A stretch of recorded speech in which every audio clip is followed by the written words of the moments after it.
Part 2. Giacomo Bongianni leads the investigation.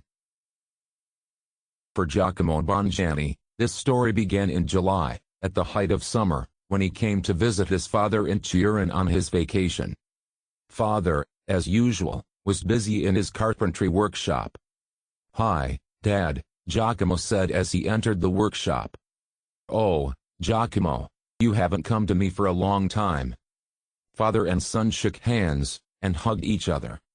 "I have a job, you know." Giacomo threw up his hands. "Yes, understand." "Have you caught a lot of criminals?" "Dad, doesn't start." "Better tell me, how are you?" "What about me?" "I have everything still. I make little tables and stools. Of course, there are not so many orders now as before, but I am not complaining, everything suits me." Father paused and then continued. "And here, in Turin, a terrible crime has happened, a murder. Do you remember your former colleague Antonio Del Bosco?" "Sure. We studied together and worked together at the same time." "So, a week ago, someone killed his wife Francesca." "Come on. You're kidding." "No kitty. The entire police of Turin still cannot calm down. They are scouring everywhere in the hope of finding at least some trace of the killer, but, as I understand it, they have not found anything yet. I saw Antonio in the store the other day. He is depressed. You would visit him today." Giacomo did as his father advised him. In the evening, he visited Antonio and offered him his condolences. "Are you alone in the house now?" Giacomo asked his old friend, sitting down on a chair in the living room. "Yes." Antonio's voice and expression showed deep sadness. "Where is Claudia?" "My mom took her for a while. She said that it would be better for me and for Claudia." "I think so too. Claudia loved Francesca very much, and it will be a great tragedy for her to live in the house where her mother was killed." Antonio burst into tears, and covered his face with his hands. "Understand, Giacomo, I won't rest until I find this bastard. If necessary, I will turn the whole world. If there is no retribution, then there will be no meaning in life for me." "No, you're wrong, don't forget about Claudia. Now she is the meaning of your life. But the fact that the killer needs to be found is certain. And I will help you." "Help me, Giacomo. Please, help me. You work for Interpol, you have more opportunities. I'm in a panic now. We turned the whole city, but we did not find a single clue. The bastard disappeared as if he had disappeared into thin air. I don't know what to cling to or where to start. I promise I'll do my best." "So, tell me in detail how it was." Antonio recounted everything that happened the day he found Francesca's body in the kitchen. "Interesting, very interesting," said Giacomo. "The killer left no traces, but left a sheet of paper with the zodiac symbol Cancer. So he did it on purpose. If the killer himself wants us to cling to it, then we will cling to it, since we have no other way." "Francesca was Cancer by her zodiac sign." "Yes." "Did she have enemies?" "You have known Francesca for many years, as you have known me." "What kind of enemies can she have? Is there anything missing in the house?" "No, everything is in place, nothing is touched." "Here. It was not a thief who accidentally entered the house, and accidentally killed the mistress. No, it was a deliberate and well-planned murder. The killer knew that Francesca is his victim. We need to understand why that to understand who." "Have you reviewed all of Francesca's things?" "Yes." "Did you find anything interesting?" "Not." "I'll tell you so, Antonio. It is possible that Francesca is the victim of a serial killer. Do you remember the murder of Philippe Voulonge?" "And who is it?" "Famous French industrialist. He was killed this spring, in April, I think." "Yes, I remembered, in April." All of France was rattling about it, all the newspapers wrote about his murder. I don't read French newspapers. So, next to the body of Philippe Voulonge was also paper with the zodiac symbol Aries. And Philippe Voulonge, by the way, was Aries by the sign of the zodiac. Wow, Antonio whistled. Yes, it looks like the case is taking an interesting turn. I will return to Lyon today, contact the Parisian police, and receive all the information about the murder of Philippe Voulonge. Antonio, stay in touch. If I have any questions along the way, I will call. Giacomo wasted no time, said goodbye to Antonio and father, and drove back to Lyon in his car. Yes, he planned to rest in Turin for a few days, but what kind of rest can it be now when such a criminal case floats into his hands? Giacomo's eyes even lit up. On the way to Lyon, Giacomo phoned his partner, the curly fat man André. André, listen, I need your help urgently. Contact the Parisian police, and ask them for the case of the murder of Philippe Voulonge. I'll be at the office tomorrow morning. I'll explain everything. In the morning André met Giacomo with the information he had received from Paris. Giacomo read the file on the murder of Philippe Voulonge on his computer monitor. So, André, what do we have? What? First, the killer can easily open any door lock. Secondly, the killer kills only the intended victim, he does not touch those who are nearby. Sabina testifies to this. He did not kill Sabina, but put her to sleep with chloroform, sneaking up from behind when she was in the shower. For the Parisian police, the main murder suspect is Sabina. But this suspicion has not yet been confirmed by anything. Nevertheless, Sabina is under house arrest. She says that there were no conflicts with Philip. Philip's relatives are also considered suspects, but everything is completely deaf there. The death of Philip is not beneficial to his relatives, no one claims to be in his place, and he kept the family business at a high level, that everyone was happy. Philip did not have any obvious enemies in business either. Good. Thirdly, there is a surveillance camera with a porter only in the entrance where Philip lived. The police looked through the records of the day of the murder. No suspicious persons who did not live in the house were noticed at the entrance. But in the neighboring entrances there are no porter and surveillance cameras, so the killer could enter Philip's entrance through the roof or basement unnoticed, entering the house from the next entrance. What does this tell us? The killer is a professional. Prepared in advance, studied the crime scene, and planned everything. And there are no video cameras in Antonio's house at all. The killer entered the house, and killed Francesca. And, fourthly, and most importantly, this is the zodiacal cycle. Philip was killed on his birthday, April 16. Francesca was killed on June 23, not on her birthday, but during the Cancer zodiac period. If I'm right, and we're dealing with a zodiac serial killer, then there must be two more victims, Taurus and Gemini. André, an urgent task for you. Contact all European police centers, and find out if there were any victims of Taurus and Gemini between April and June of this year with the indicating paper at the corpse. If there were no such victims in Europe, then all the world's police centers will have to be connected. Yes, Chief, I will, André said. Giacomo called Antonio and asked if Francesca had ever mentioned the name of Philippe Voulonge.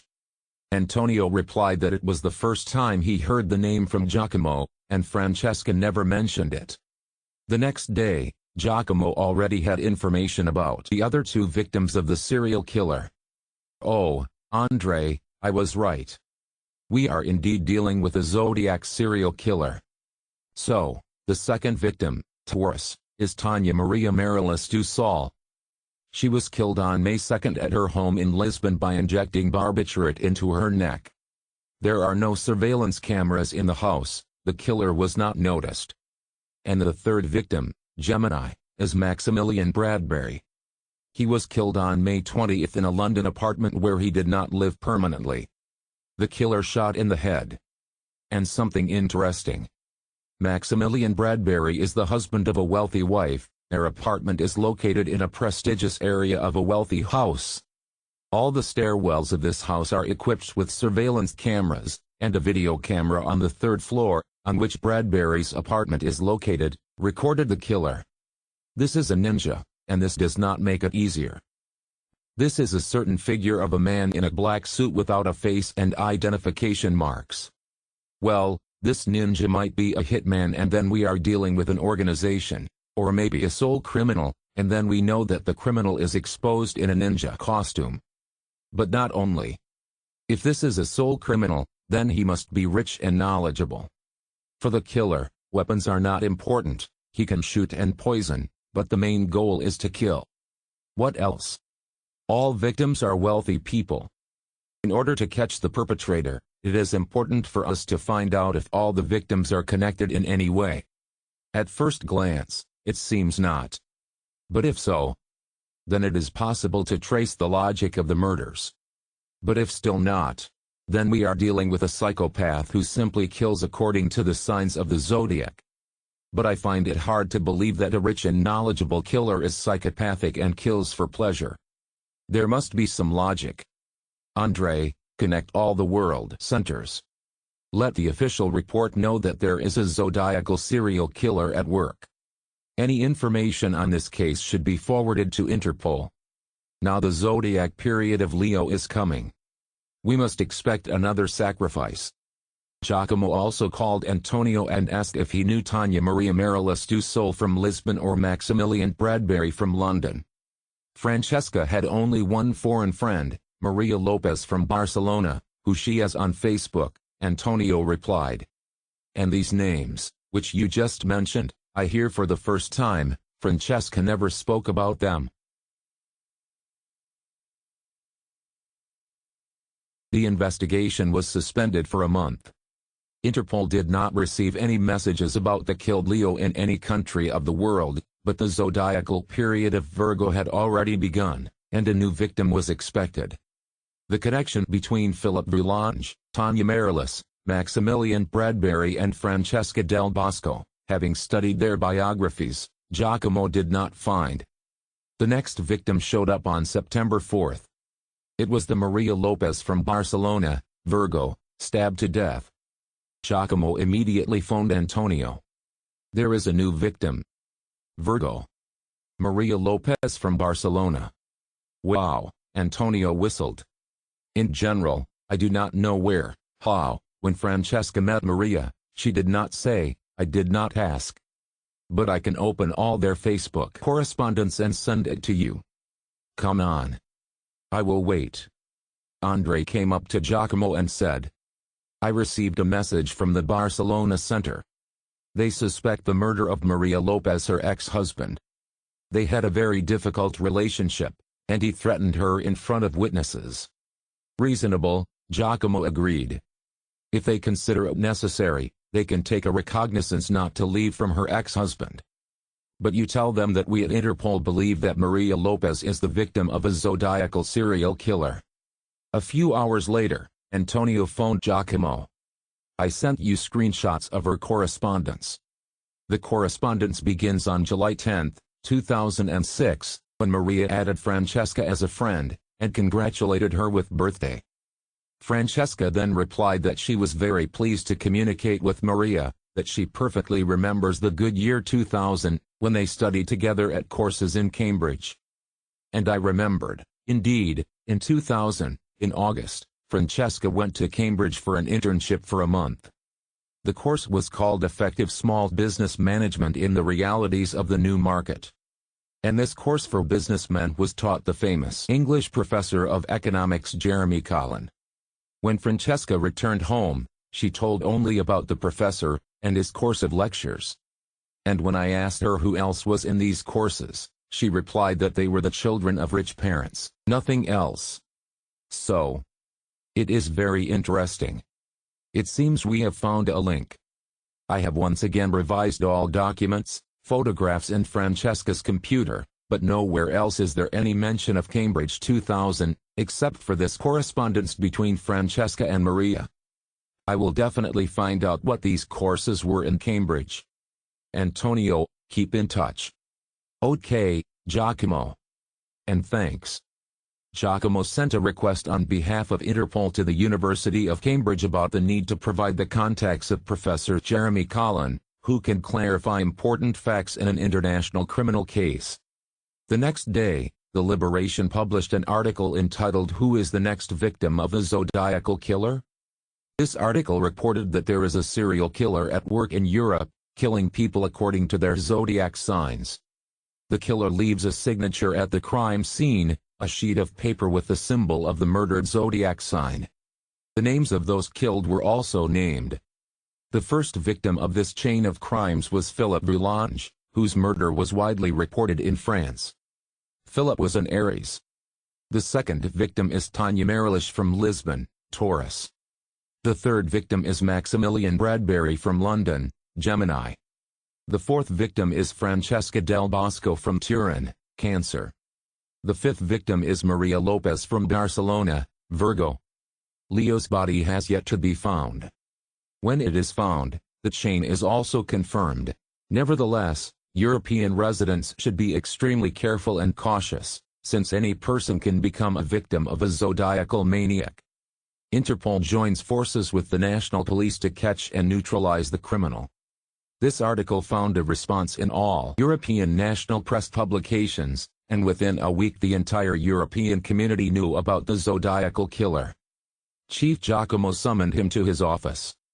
"Let's explain to me about the case of the zodiac maniac." "There is no official case. The killer killed my friend's wife Francesca Del Bosco in Turin, and I unofficially undertook to investigate this murder to help a friend, a former colleague. Starting today, I am instructing you to officially open the case of the zodiacal killer," the chief said. 2 days later, after the opening of the official case, a message from the Argentine police came to Interpol. It was reported that a month ago, Colombian drug lord Rodrigo Russo was killed at his home in Buenos Aires. Usually the police do not investigate the murders of drug lords. If a drug lord is killed in South America, then by order of a competitor, who are all well known and who can be counted on one hand. When the drug lord is killed, an internecine war, and a showdown of clans that control the drug market take place. But in this case, the murder of Rodrigo Russo did not entail an internecine clan war. Rodrigo was killed in an atypical way of reprisal against the drug lord, and, strangely enough, next to his body was a message in the form of a piece of paper with the symbol of the zodiac sign Leo. Rumors of this reached the Argentine police. And when the European press reported on the zodiacal serial killer, the Argentine police considered it their duty to convey information about Rodrigo Russo to Interpol. "Wow," Giacomo said to his partner Andre when he read the message from the Argentine police. "That's why the Liberation was wrong when it called the case of the zodiacal killer is European. This is not a European affair, but a global one. The victim Leo is not just anyone, but the drug lord Rodrigo Russo. And this means that the killer we are looking for is not a simple person. The horror will begin when the next victim is in the United States, and we have to deal with the American police." And Giacomo was right. The next victim according to the zodiac sign of Libra was found on October 2 in Los Angeles. He was the extreme film actor Johnny Takahashi, Japanese-American. Jeremy Collin phoned Giacomo on Skype. On his computer monitor, Giacomo saw an elderly gray-haired man with glasses. "Hello, Professor," said Giacomo. "Hello, Lieutenant," said Professor Collin. "I want to ask you. Have you read the article in the Liberation about the zodiacal killer?" "Yes, I had, unfortunately. Only first I read the English article, and then the link went to the original. Do you guess what I want to ask you?" "Yes." "What do you think?" Frankly, I was shocked. There are no such coincidences. I think so too. Now I no longer teach these courses. I was engaged in additional education from 1997 to 2009. The course was titled Effective Small Business Management in the New Market Realities. It was a 1-month course designed for business people around the world who want to improve their business and, of course, increase sales. The course took place at the University of Cambridge, where I work, in August, that is, 1 month a year, while the university students were on vacation. A businessman from anywhere in the world could go to the site, register and pay for the course. This seminar was organized by the university. Businessmen who wished to complete the training course at the appointed time, and paid for it, were sent invitation documents for a visa. They were met at the airport, placed on the university campus, offered leisure services that were within the university's capabilities: a swimming pool, a gym, a cinema, a library and a restaurant.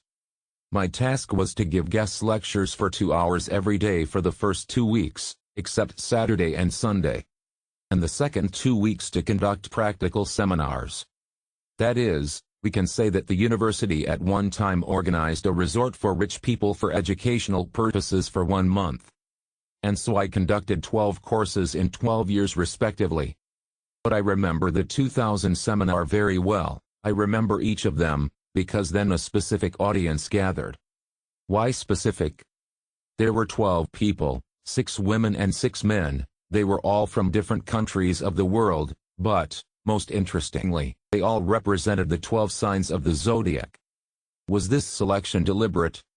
No, the fact of the matter is that no. I was surprised myself. It was fate or predestination, call it what you want.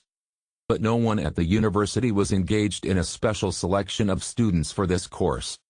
The main condition is for the student to pay for the course.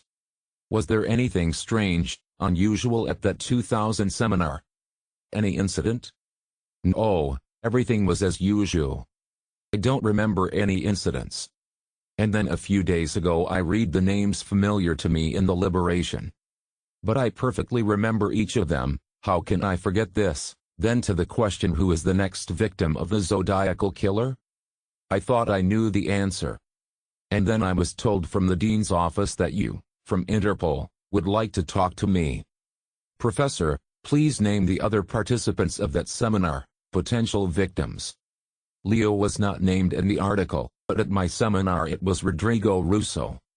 What do you know about Rodrigo Russo? Almost nothing, except that he's the son of a Colombian drug lord. Rodrigo inherited his father's business when he died. I found out about this much later, from an influential business publication. Next, Johnny Takahashi from Los Angeles was Libra. At that time, he planned to organize his own small film studio. How do you know this? He said it. At the beginning of the seminar, when we met, I asked each of them why they were interested in my course. Please continue. Ksenia Konchenko from Russia was a Scorpio. Now she is a TV star in Russia. Robert Schmeissner from Germany was a Sagittarius. Amira Gabdulvalyeva from Kazakhstan was a Capricorn. Paul Brown from New York was a Aquarius. And Julia Castillo from Malaga was a Pisces. Professor Colin and Giacomo talked a little longer and passed out. The professor promised to always be in touch if Giacomo had any questions. After talking with Professor, Giacomo contacted the Interpol representative in the British police, and asked to go to Cambridge University to collect information about the August 2000 seminar. More precisely, to find and ask the service staff of that seminar, was there anything strange noticed during that period? Was there any unusual event? Then Giacomo went to the table of his partner Andre. Andre at this time was chewing a hamburger and drinking Coca-Cola. Giacomo handed him a piece of paper on which he wrote out 5 names. Ksenia Konchenko, Robert Schmeissner, Amira Gabdulvalyeva, Paul Brown, Julia Castillo. Andre, this is a list of potential victims of our zodiac maniac. You need to get their coordinates and contacts. The day after a Skype conversation with Ksenia Konchenko, Giacomo received a message from the Russian police. Ksenia Konchenko was killed. Her car exploded. 2 people died. Ksenia and her personal driver.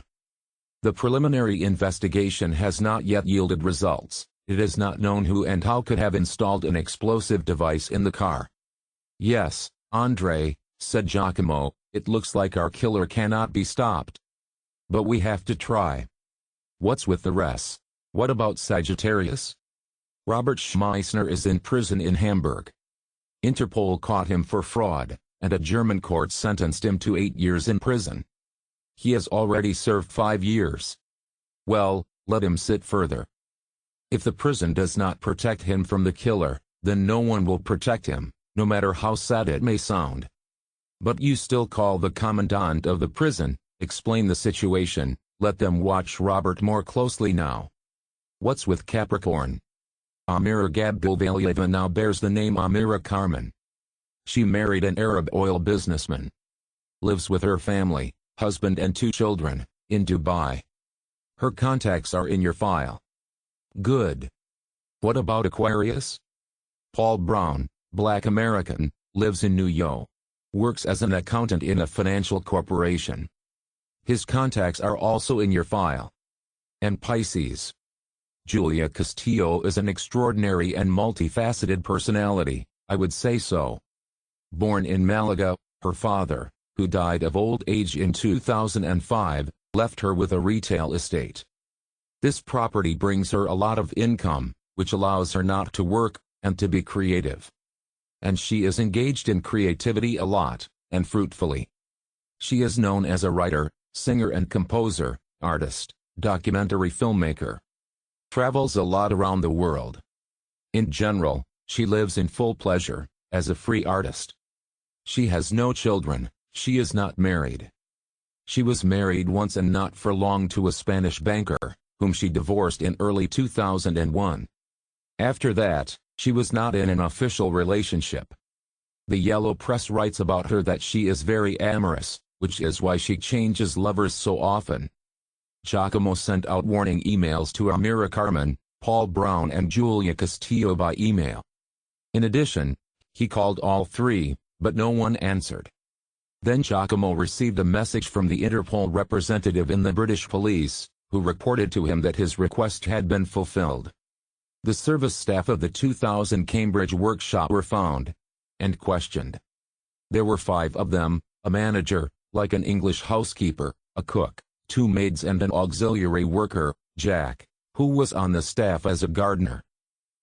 The manager is still working at the university, and the others are not.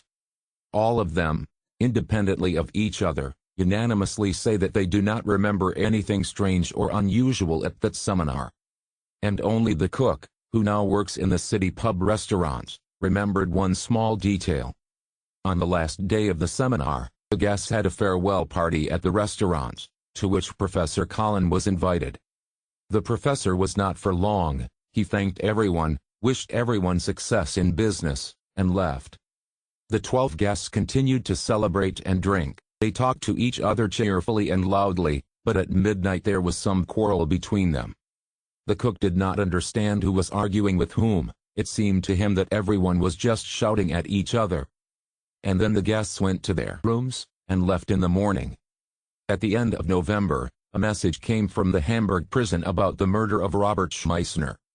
The Turk Mehmed very simply explained his act. His cousin Aydin came to see him in prison, and told him about an offer that was difficult to refuse. Some influential people want to kill Robert Schmeissner and are willing to pay $1 million for this murder.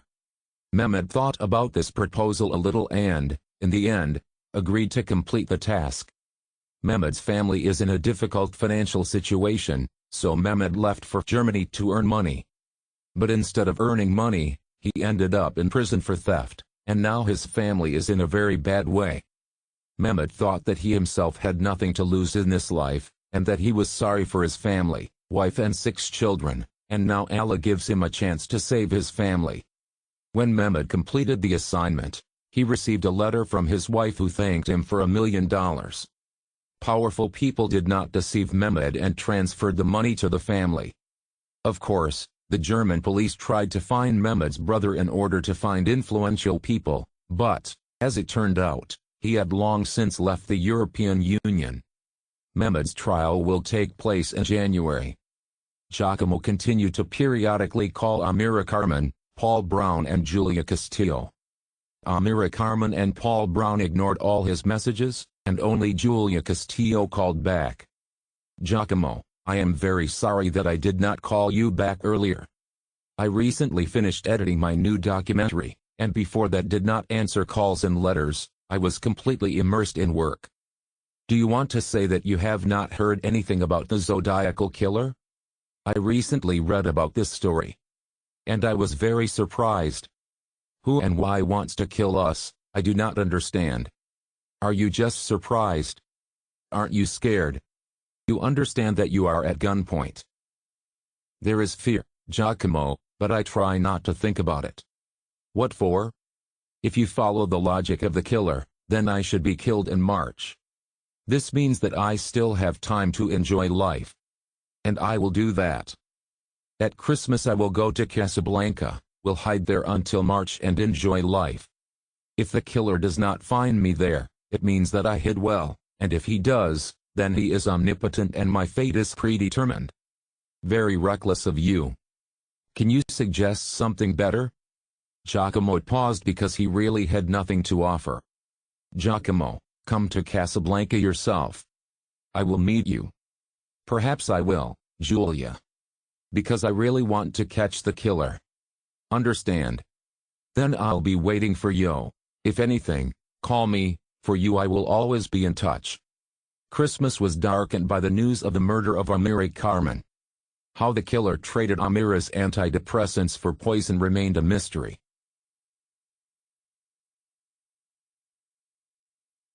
Giacomo bought a plane ticket and flew to Casablanca on February 7th. What else could he do? To saving Paul Brown? But how if Paul ignores his messages? Giacomo had long ago warned the American police that Paul was in danger. There was nothing more he could do. Julia met Giacomo at the airport in a red convertible. The slender red-haired beauty looked spectacular against the background of the Moroccan sands, and attracted attention with her spontaneity and lively behavior. Giacomo caught himself thinking that he liked this woman, and smiled. "Hi, Giacomo. Sit down, I'll give you a lift." Julia pointed to the next seat. "Where does the convertible come from?" "Rented. I said that I want to finally enjoy life." And Julia enjoyed this life, eagerly drank every sip of this time. They drove along the road along the palm trees under the scorching sun. The wind blew at their faces at speed, and at that moment they both felt the taste of life. "Where we go?" Giacomo asked. "To the hotel where I live, on the ocean shore." "You will stop there too." When they arrived at the hotel, Julia took Giacomo to her room, tore off his shirt, and kissed him passionately on the lips, holding his face with her hands. Giacomo reciprocated, and passion consumed both of them for the whole night. In the morning they lay in bed, embracing. "Tell me, do you suspect anyone?" Giacomo asked. "No." "Then explain to me what's going on." "Who needs it?" "I have no explanation. Could Professor Colin have something to do with this?" "This old man?" "Do not make me laugh. He is so intelligent, spent all his life in his books, he never held anything heavier than a pen. Of course, he is not capable of killing. And I doubt he has the money to pay for the killer's services. It doesn't come cheap to kill one person, and there are 12 of them. Then tell me what happened between you at the farewell party. Did you find out?" "Well, yes, this was the only case that did not fit the general atmosphere of hypocrisy. Rodrigo decided to expose Ksenia. The fact is that over a month of living on campus, a love triangle has formed between me, Ksenia and Rodrigo. Well, interesting. Ksenia really liked Rodrigo. She did not hide and spoke about it openly. But Rodrigo was cold with her, he rejected her. He liked me, he wanted me. At first, I fought off him, because I thought it was not good, wrong. At that time I was married. But then, I succumbed to his spell. When Ksenia found out about this, she was furious. She turned into an angry, offended hysterical woman. She started making fun of everyone, not just me and Rodrigo, but everyone else. She seemed to enjoy telling people all sorts of unpleasant things, trying to humiliate them. Psychological sadomasochism. In general, she turned into a rather unpleasant person. Everyone tried to avoid her. Then I saw her rummaging through my things. and on the same day my husband called me and said that he knew about my infidelity. He promised to punish me. I realized that it was Ksenia who called her husband and handed me over. She found my cell phone and copied my husband's number. I told Rodrigo about this and said that our love story was over, as Professor Collins lectures on economics. At the farewell party, Rodrigo unexpectedly approached Ksenia and hit her in the face, called her scum. Ksenia began to shout at everyone, "A man who calls himself a man beats a woman in front of your eyes, and you all stand, look and do nothing. What kind of people are you?" And then everyone started shouting at Ksenia, "You deserve it. You are the real scum."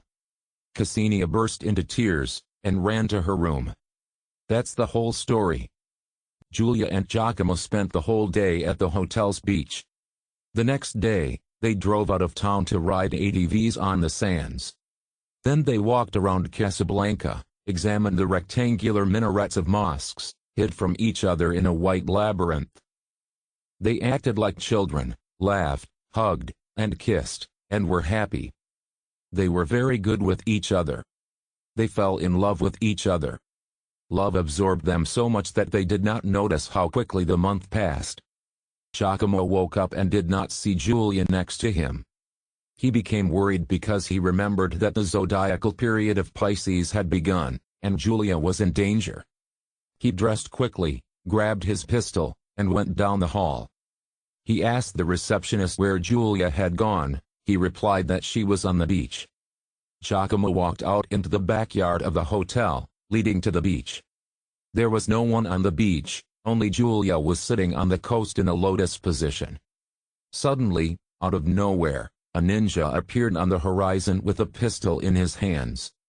With lightning speed, as if he was flying through the air, despite the fact that there was sand under his feet, he ran up to Julia and shot her in the head. Giacomo, as soon as he saw the ninja, ran to him with all his might, took a pistol from his pants pocket and shot at him. Giacomo did not miss, the bullet entered from the back, and the ninja fell to the sand. As soon as Giacomo ran to the ninja, he immediately pulled the mask off his face. And he saw a Chinese man who was choking on his own blood.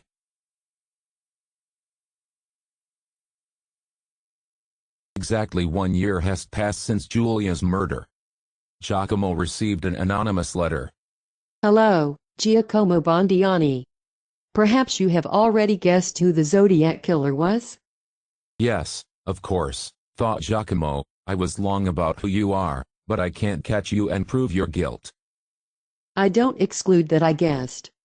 But you cannot catch me and prove my guilt.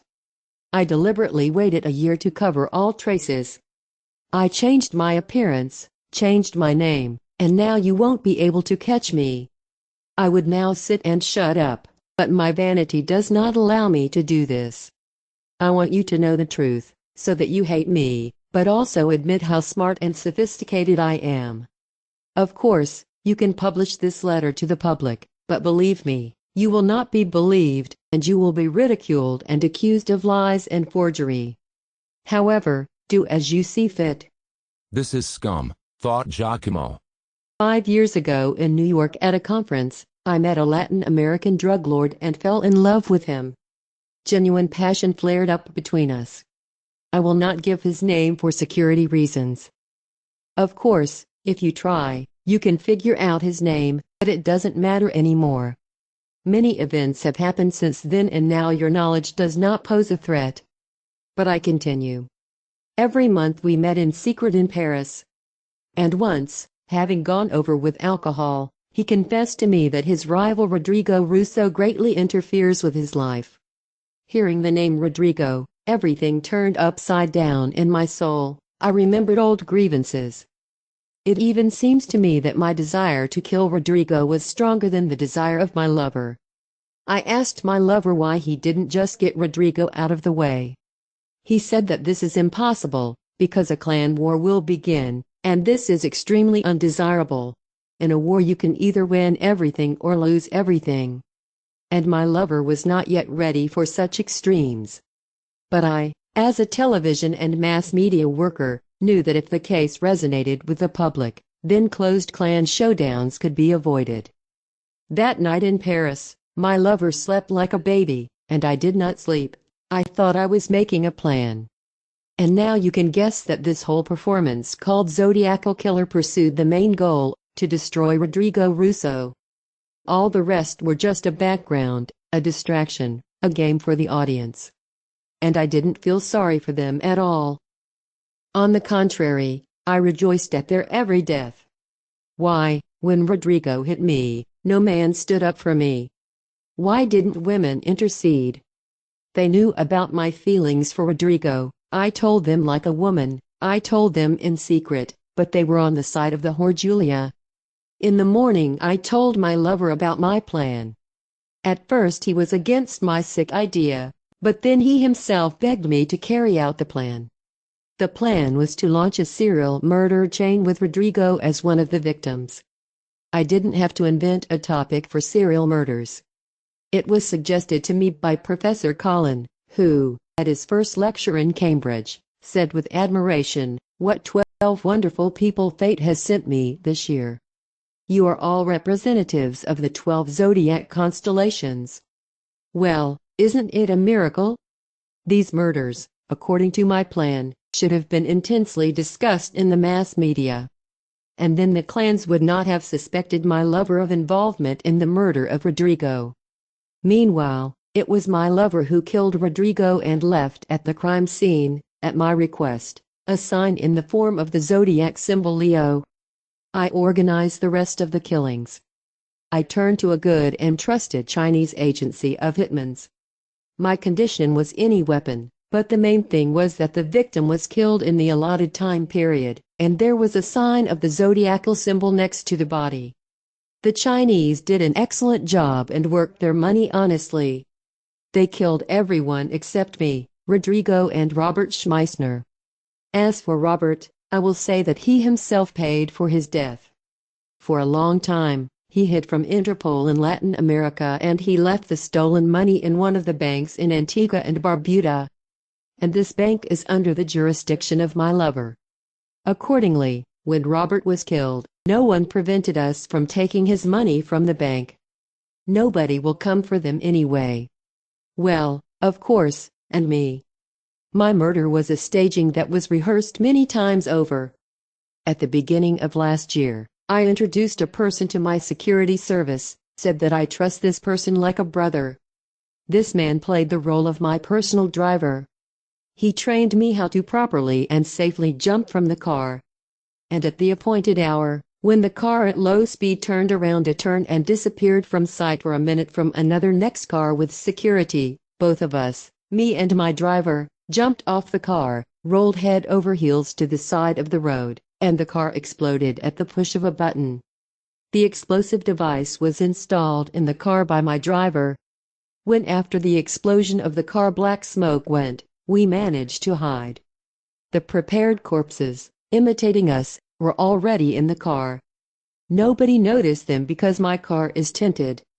It is our common Russian people who are forbidden by law to tint car windows. But I can. I am a TV star. I am not sorry to say goodbye to my television career. I'm tired of being a clown in my country. I broke with my past life, cut all ties. Now I live for myself and for pleasure with a different appearance, with a different name, in a different country. With recognition, Ksenia Konchenko. What's come she is, Giacomo thought. The ninja appeared suddenly. He put a chloroform handkerchief to Giacomo's nose. Giacomo fell asleep.